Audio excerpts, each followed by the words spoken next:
ये देखिए, this was question number 7 of integration by parts exercise. Here, if a question like this is given where just directly only one question seems to be visible to you, that is tangent inverse y. अब आपको लगेगा कि इसमें दो functions की product तो है ही नहीं, तो अब मैं इंटीग्रेट कैसे करूं? And you know very well that there is no direct formula for the integration of any inverse function.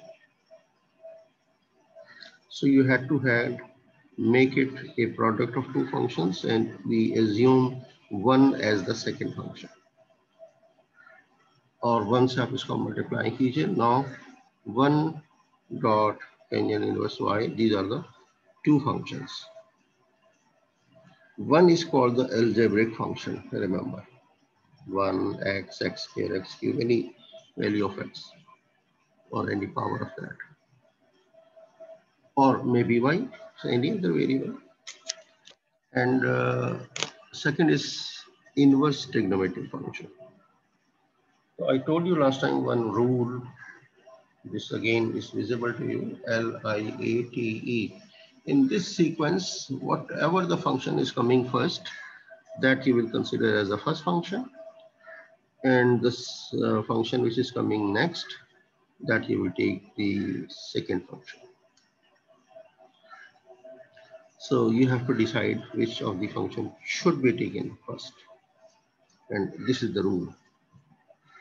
I told you, you may not get it printed somewhere in the books.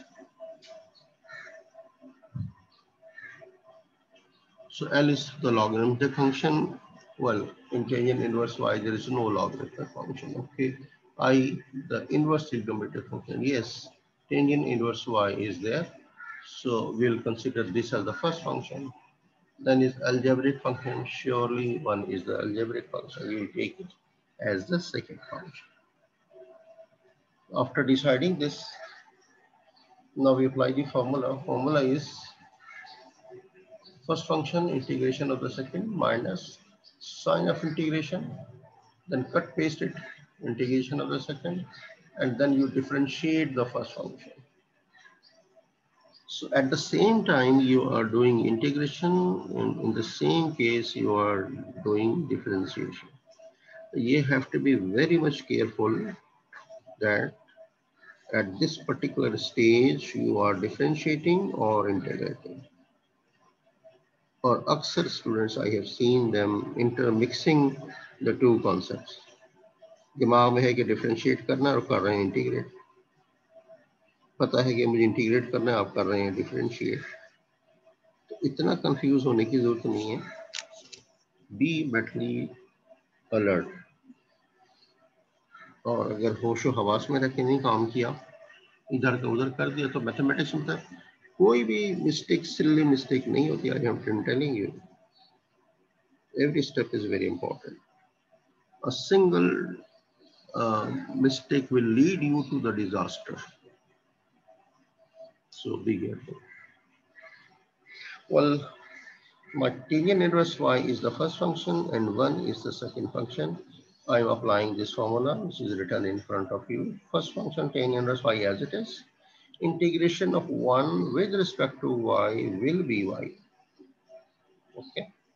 जैसे 1 का integration अगर with respect to x करते तो x आ जाता, with respect to t करते तो t आ जाता, but here variable is y, so we'll be getting a y over here. Integration of 1 will be y because integration is done with respect to y. Then minus, according to the formula, minus put to the sign of integration, then integration of second as it is, that is y, and the derivative of the first function is tangent inverse y. Its derivative you must know well. That is 1 upon 1 plus y square into dy. Okay. I told you in one step you apply the formula of integration by parts, and in the other step you just simplify your step. And then in the third step again apply the integration formula, whatever is required. अगर by parts लग रहा है तो by parts करें, simple integration है तो simple integration करें, but be careful, see if the product is still available to you. Keep on applying your integration by parts formula till the two functions are reduced to only one function, and that can be done directly. But in one step you apply the formula, and in another step you just simplify. Well, now simplify. Y will be written first, tangent inverse y. अगर इसको आप बगैर bracket के लिखेंगे तो tan inverse y into y तो y square हो जाएगा, फिर तो गलत हो जाएगा. That's why simplification is must. Then अब थोड़ा सा फॉर्मूला आपको बताया हुआ है मैंने. If there is a function in the denominator and its derivative is available in the numerator, then we take the log of the denominator function. तो देखिए अब यहाँ पे 1 plus y इसके नीचे है डिनोमिनेटर में, ऊपर y मौजूद है. I told you that you can create a constant and a minus sign. The constant 2 is required here क्योंकि 1 plus y square का डेरिवेटिव आएगा 2y, y मौजूद है तो 2 से इसको मल्टीप्लाई कर दीजिए, क्योंकि अपनी तरफ से हमने 2 से मल्टीप्लाई किया तो 2 से डिवाइड भी कर दीजिए, so that actual question should not be changed. ठीक है, so you are multiplying this with 2 and dividing by 2 from your own side. तो ये कर सकते हैं, 2 से मल्टीप्लाई किया 2 से डिवाइड किया तो असल फर्क तो नहीं पड़ा ना कुछ भी. Yes. अब -1 by 2. Now see, 1 plus y square is in the denominator, its derivative is there in the numerator, so we take the log of the denominator function, and plus c because this is an indefinite integral. And first term is not to be touched because ये तो integration हो चुका है इसका. So this is your answer, gentlemen. इसी तरह 1 into sin inverse y को sin inverse x को लेके करें आप लोग. You should do a good practice for yourself. आप प्रैक्टिस नहीं करेंगे आपको कुछ समझ नहीं आएगा. That I'm telling you again and again. Just reading from the books, from the notes is not sufficient. Till you attempt questions with your own hands. तब आपकी दिमाग की खिड़की खुलेगी कि जी ये मैं कहाँ स्टक अप हो रहा हूँ. What are the hurdles you are facing and how to tackle them.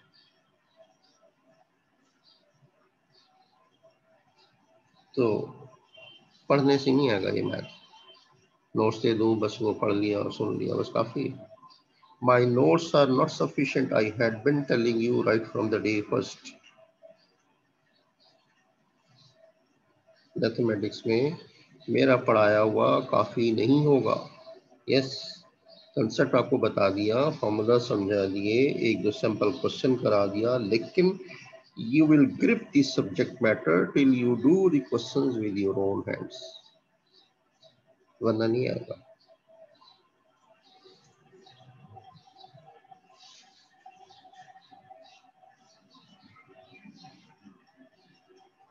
Well, this topic was covered.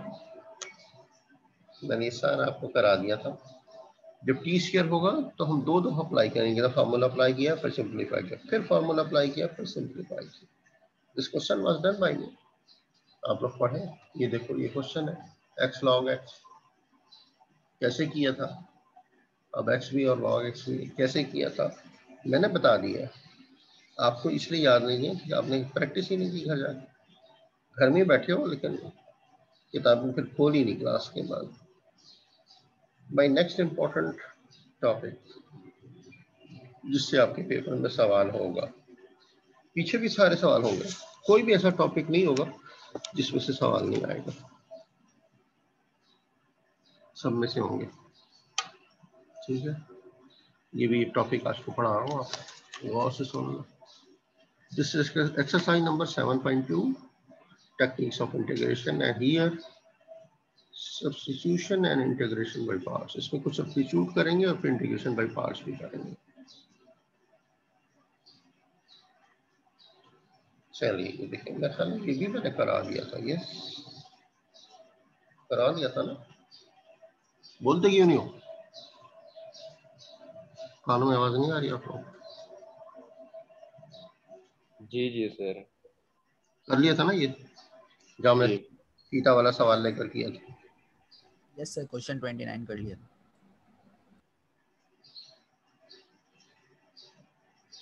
चलिए आज मैं नेक्स्ट टॉपिक ले रहा हूँ, अगेन अस्सलाम वालेकुम sir. integration, and here the topic is partial fractions, and that this topic you have covered in your previous semester, जहाँ पे आपने क्या पढ़ा था? आपने ये सारा टॉपिक पढ़ा था पार्शियल फ्रैक्शंस का, लीनियर अलजेब्रा एंड ट्रिग्नोमेट्री के अंदर। अस्सलाम वालेकुम सर। नो सलाम, अब मैं लेक्चर दे रहा हूँ, गौर से सुने मेरा लेक्चर। सर वो अटेंडेंस नहीं लगी ना मुंह मेरी। बंद कर ले, अभी मुंह बंद कर ले, मना किया नहीं मैंने आपको, don't disturb during my lecture.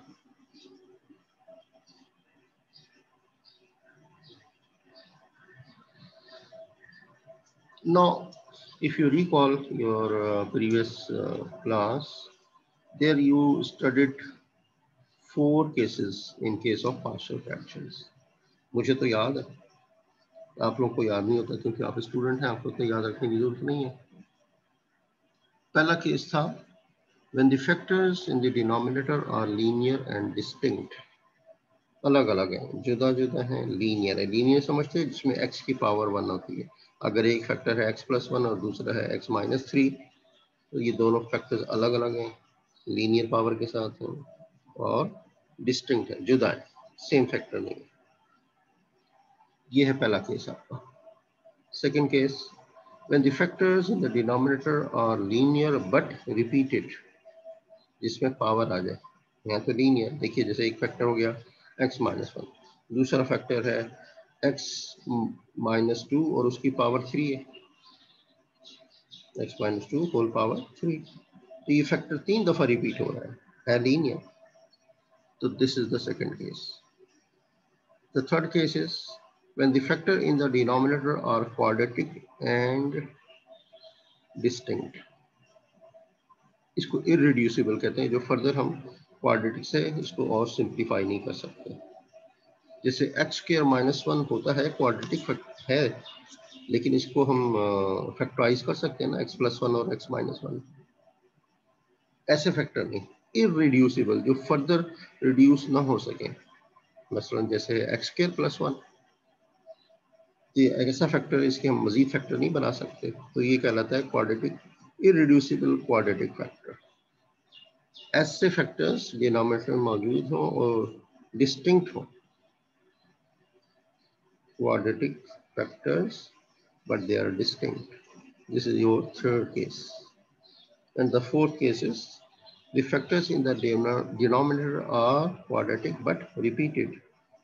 इसकी होल पावर भी आ रही है, जैसे एक फैक्टर है x² + 1 और दूसरा है x² + 2 की पावर 2, ये पावर 3।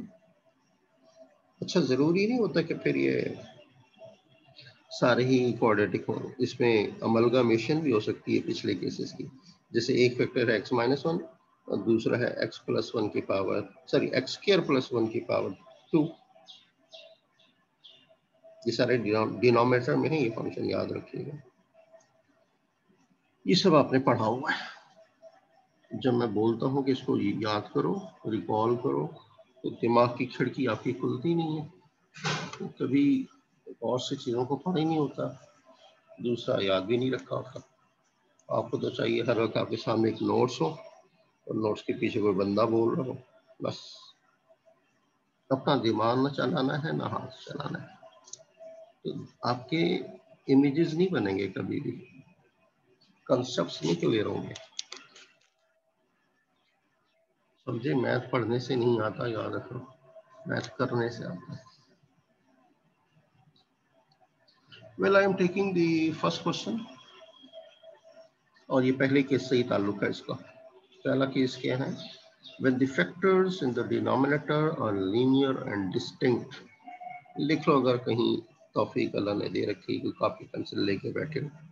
किसी सिनेमा हॉल में नहीं बैठे होगे, स्क्रीन चल रही है, आप टांग पे टांग रख के बैठे हुए हैं, और जो लिख लेते हैं चाहे 2-4 चीजें अपने नोट्स पे, फिर वो पढ़ते हुए उनको वो काम आती है, और बाकी लोग को भूल जाएगा। एक हफ्ते बाद आपको कहाँ याद रहेगा। पिछला भी जो कुछ मैंने पढ़ाया था टेन इनवर्स वाई, मैंने किसी दफा पढ़ा के भेजा था, लेकिन आज भी आप सबको ऐसे लग रहा है जैसे पहली दफा देख रहे हैं। पूरा क्वेश्चन दोबारा पढ़ाया, पेपर में दूंगा, फिर फेल होंगे उसके अंदर, है क्या नहीं। और ये तो खाली टेंजेंट इनवर्स वाई, इसके साथ कुछ और भी हो जाएगा, मल्टीप्लाई फिर।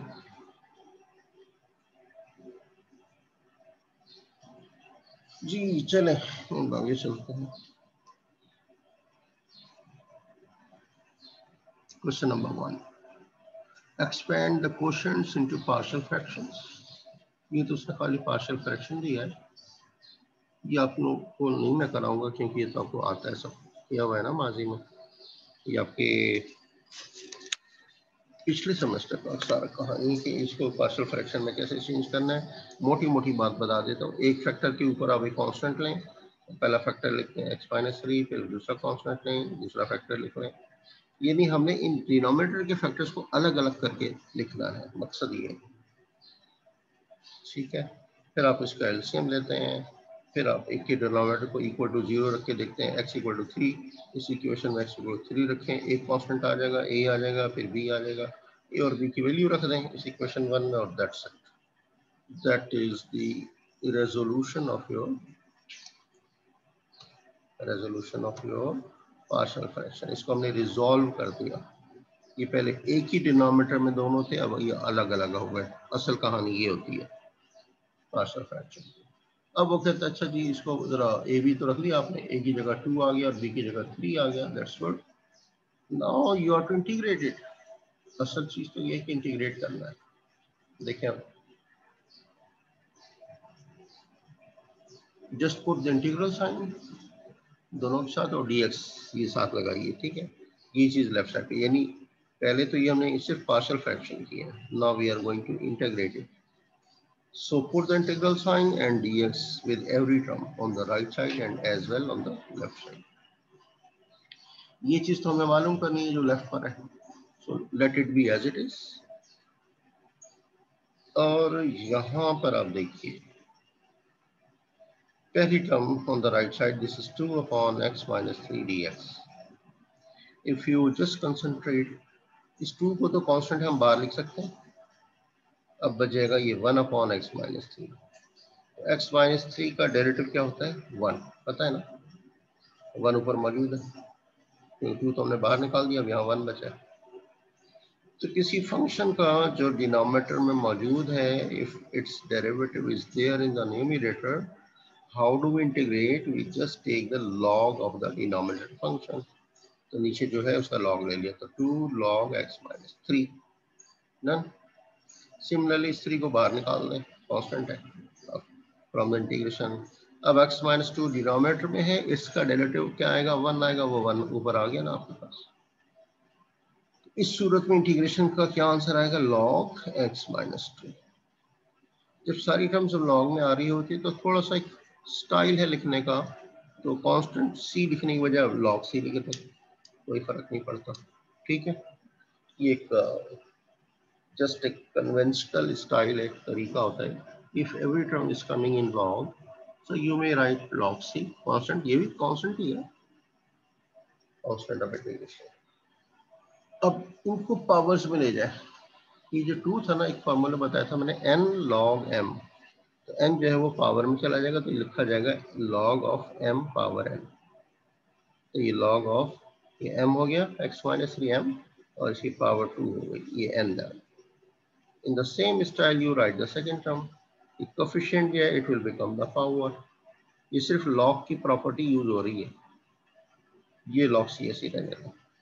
अब जितने भी लॉग्स हैं उनके दरमियान में प्लस हो, हम एक दफा लॉग लिख के सबको मल्टीप्लाई कर देते हैं। अगर माइनस होगा वो डिवाइड हो जाएगा, और अगर प्लस है तो the terms will be multiplied. So just writing log once, and first I write c, सब मल्टीप्लाई हो रहे हैं, फिर x minus 3 का स्क्वायर, फिर x minus 2 का क्यूब। अब पूछो किसको समझ नहीं आया। I always give you time to ask questions. अगर इस तरह का पेपर में सवाल आ जाए तो you have to do all these steps. मुझे बताइए किसको समझ नहीं आया। इसके लिए आपको पार्शियल फ्रैक्शन का आना जरूरी है, फिर आगे तो इंटीग्रेट करना कोई मुश्किल नहीं है। जी, एनीबॉडी, एनी क्वेश्चन?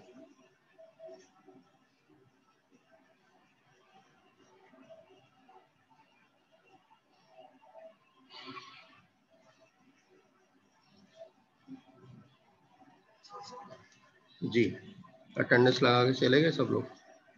क्लास खाली पड़ी है? सर तो आप लोग से कुछ पूछ रहा हूँ, सर तो बोलोगे भी आगे से, ये खाली सर आवाज आ रही है? सर आवाज आ रही है मेरी? आ रही है, आ रही है। सर इंटीग्रेशन करते हैं तो प्लस सी लगाते हैं, यहाँ पर आपने ln c लगाया हुआ है। मैं इतनी देर से 2 दफा मैंने ये बात रिपीट की है, 2 दफा। क्या बोला था मैंने, बताओ बताओ ना। सर ये थोड़ा इंटरनेट का इशू हो रहा था तो इस वजह से मैंने सुनी नहीं सही तरह। देखो, हमारी पहली टर्म के अंदर लॉग आ रहा है, यस सर। दूसरी में भी आ रहा है। जी सर। इस सब में लॉग आ रहा हो ना, तो लॉग सी भी एक कांस्टेंट ही होता है, समझे? ठीक है सर। खाली सी लिखें, लॉग सी लिखें, ये भी सबको जब लॉग में आ रहा हो ना तो इसको भी लॉग सी लिख देते हैं। तो इसका फायदा क्या होता है, देखो कि हम सबको एक दफा लॉग लिख के आपस में मल्टीप्लाई कर देते हैं। The terms are then multiply, नजर आ रहा है लास्ट स्टेप? Yes sir. वरना आप प्लस सी अलग लिख रहे होते, वरना ठीक है सर, लॉग की प्रॉपर्टी अप्लाई हो गई ना इसमें, मल्टीप्लाई वाली। बिल्कुल। ठीक है सर। लेकिन अगर आप लॉग सी ना भी लिखें, सिर्फ सी लिखें, still not wrong, not wrong. ये थोड़ा सा ठीक है सर। तो कहते हैं just to beautify your answer, ताकि सब लॉग में हो जाए और सबको मल्टीप्लाई कर दें by applying the property of log. सही। चलिए, अब मैं कुछ थोड़ा सा दूसरा सवाल थोड़ा वक्री टाइप का करता हूँ। देखिए, ये बज़ाहिर नजर आ रहा है कि क्वाड्रेटिक फैक्टर है, लेकिन it is reducible to the linear factor. क्यों? इसके फैक्टर बन जाएंगे 1 + x और 1 - x। फिर हम a over first factor plus b over the second factor लेके, फिर आपको पता है कैसे सॉल्व करना होता है, a b की वैल्यू निकालते हैं। जब आंसर आ गया उसके बाद इंटीग्रेट कर लें, तो the thing is not difficult. Question number 5, चलिए 11, कौन सा क्वेश्चन 11 आपके सामने on the right side देखिए, this where my cursor is revolving, this is I hope question number 11. Integration of x plus 4 divided by x square plus 5x minus 6 dx। अगर तो ऊपर वाले फंक्शन की पावर नीचे वाले के बराबर होगी या बड़ी होगी तो हम डिवाइड करेंगे पहले, क्योंकि अगर आपको याद है मैंने क्लास में एक ही जिंदगी में क्लास पढ़ी है आपने मेरे साथ इन द क्लासरूम, वहाँ इम्प्रॉपर फ्रैक्शंस के क्वेश्चन हमने किए। आपसे पूछा था मैंने कि 2/3 या 3/2, कुछ ऐसे ही सवाल था। तो दोनों में से कौन सा प्रॉपर है और कौन सा इम्प्रॉपर है, तो जो तो डिवाइड